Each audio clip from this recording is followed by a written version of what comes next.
Hello parents. आज हम बात करेंगे indoor air quality.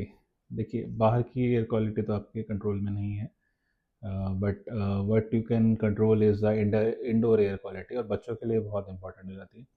They are a vulnerable group, क्योंकि वो ग्रोथ हो रही होती है, देयर लंग्स आर डेवलपिंग, उनका ब्रीदिंग रेट फास्ट होता है, दे हैव स्मॉलर एयरवेज, तो there is a chance of particulate matter getting stuck there. And जो PM2.5 होता है, PM2.5 क्या है? It is a particulate matter जो बहुत छोटा है, 2.5 माइक्रोन से छोटा। तो it can easily go inside the lungs, get deposited there, या फिर वहाँ से वो ब्लड में भी जा सकता है। 2.5 mm is just is so small, जैसे कि आपका बाल है उसका भी 30% होगा। So they are at risk, vulnerable group है। And indoor they spend most of the time, 80 to 90% time बच्चों का इंडोर एनवायरनमेंट होता है, वेदर इट इज़ होम या फिर स्कूल का भी एक जो क्लासरूम है इंडोर एयर एनवायरनमेंट है। सो इट इज़ इम्पॉर्टेंट कि आप उसकी एयर क्वालिटी मेंटेन करते हैं।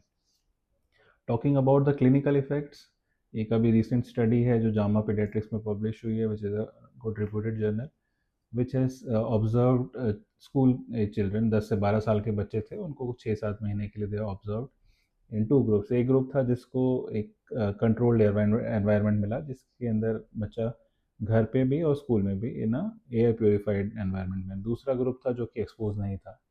सो they found significant clinical benefits. So जो group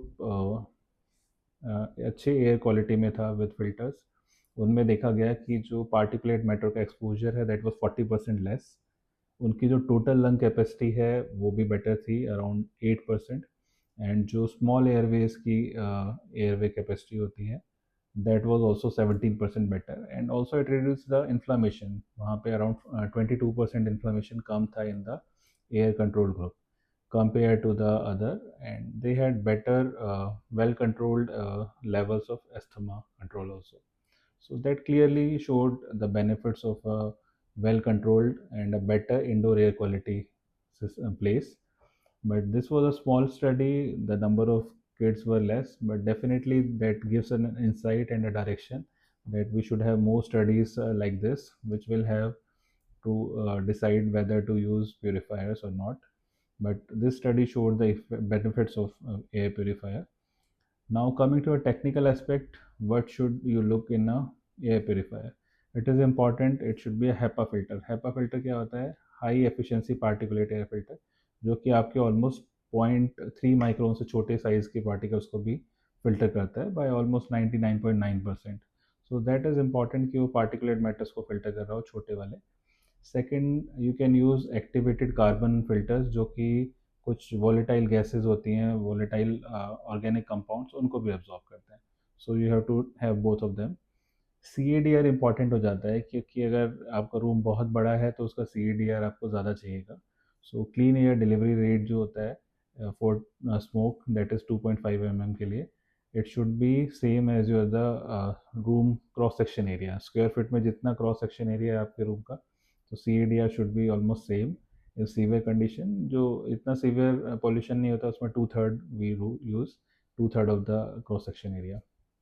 and it is important कि आप उसको सेफली रखो, बच्चे की रीच से दूर होना चाहिए। तो place it at a like around 4 to 5 feet above. And जब भी आप क्राउडेड प्लेस में यूज़ कर रहे हो, स्पेशली लाइक स्कूल में यूज़ हो रहा है, then you should use it at a higher speed. So it is important that high time we start asking school कि आप स्कूल में भी इनको इंस्टॉल करें, बिकॉज वहाँ की जो indoor air quality that is also affecting the children's health. It is important, if they are charging so much, so they should have proper infrastructure to protect the children also. Lastly, कुछ चीज़ें हैं जो avoid नहीं करनी होती हैं। Ozone आयोनाइजर्स आते हैं, हाई ऑक्सीजन प्योरीफायर्स आते हैं, सुपर ऑक्सीजन प्योरीफायर्स आते हैं, they are not recommended. Okay, thank you.